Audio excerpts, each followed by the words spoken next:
Bismillahirrahmanirrahim. Alhamdulillahi Rabbil Alamin. Wal'aqibatul muttaqin. Allahumma salli ala Muhammad wa ala ali Muhammad.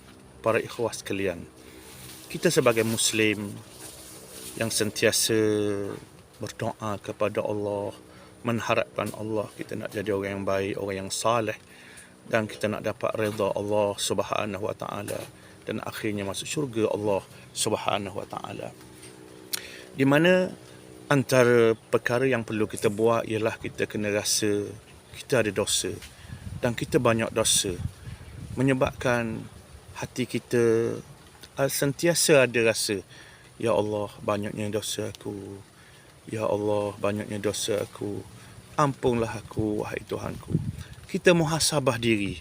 Kita berada di akhir zaman, kita berada di zaman fitnah. Benar, kita semua nak cari keredaan Allah, nak cari kebaikan.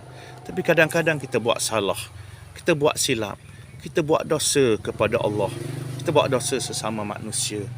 Maka Sayyidina Umar berpesan kepada kita semua, hasibu qabla an tuhasabu.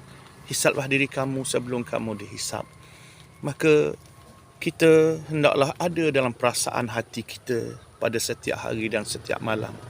Ada, walaupun kita sibuk, mari perasaan, wahai Tuhan, banyaknya dosa aku, ampunlah dosa aku wahai Tuhan, maaflah aku wahai Tuhan, ampunlah dosa aku wahai Tuhan, tunjukkanlah kepadaku jalan yang lurus, jalan yang benar.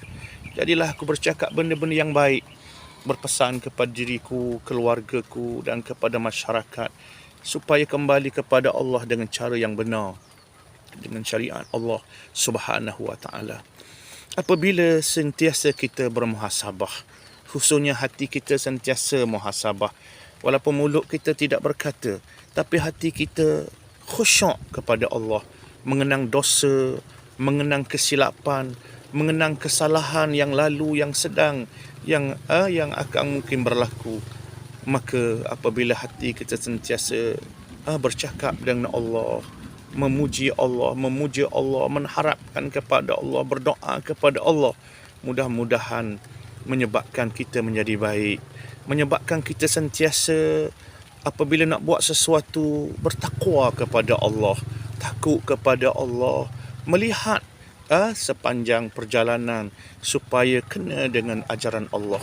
Sama ada kita bercakap, sama ada kita menulis, sama ada kita makan, apa sahaja yang kita buat, kita minta dengan Allah, kita merayu kepada Allah supaya kena dengan ajaran Allah Subhanahu wa taala. Maklumlah kita manusia. Nabi bersabda, kullu bani Adam khata' wa khairul khata'in at-tawwabun. Nabi bersabda, setiap manusia melakukan banyak kesalahan.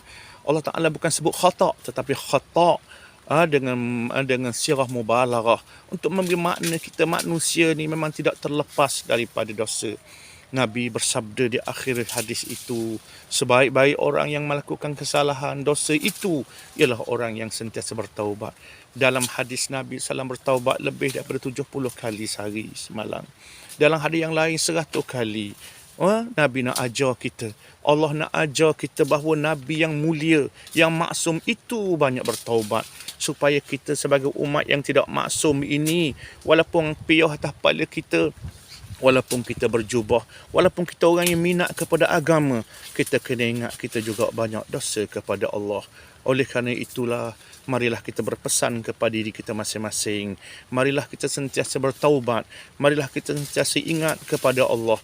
Kita nak bertaubat, kita mesti mengakui dosa kita, mengiktiraf dosa kita. Kita tidak sombong dan tidak akuh kepada Allah Subhanahu wa taala. Wallahu taala a'lam.